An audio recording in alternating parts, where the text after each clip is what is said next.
Hello and welcome back to the channel. I'm your host, and in today's news, a new report has revealed that Buckingham Palace ditched the idea of televising Queen Elizabeth's statement on the coronavirus outbreak because of health concerns. Royal commentator Victoria Arbiter told podcast AirPod there were two reasons behind the decision to scrap the idea of a TV address. She revealed there is a real sense that they need to keep the focus and keep the airwaves clear for the experts, for the doctors, for the Prime Minister. Arbiter continued, "This was a way to get the message out there. It could be printed on newspaper, posted on social media, read out on broadcast. It could reach a huge number of people without taking away airtime.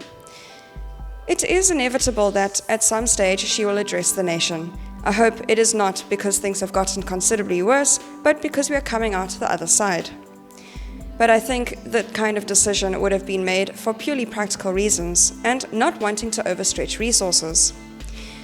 It was also perhaps wanting to limit the number of people around the Queen as well.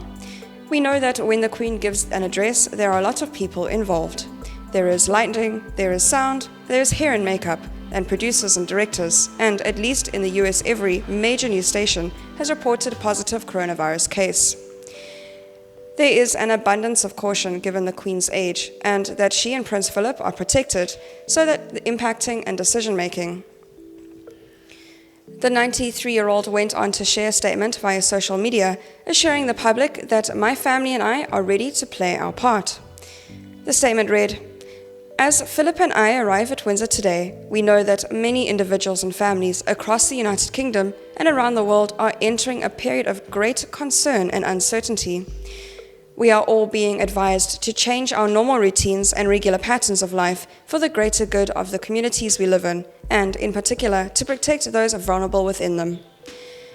At times such as these, I am reminded that our nation's history has been forged by people and communities coming together to work as one, concentrating our combined efforts with a focus on the common goal.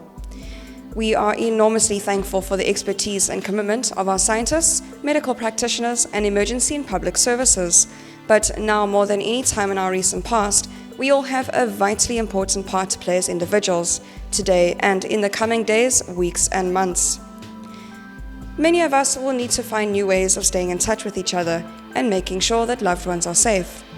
I am certain we are up for that challenge. You can be assured that my family and I are ready to play our part."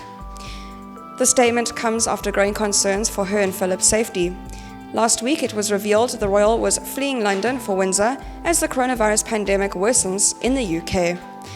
That is all for today's news. Thank you very much for listening. I'll see you next video.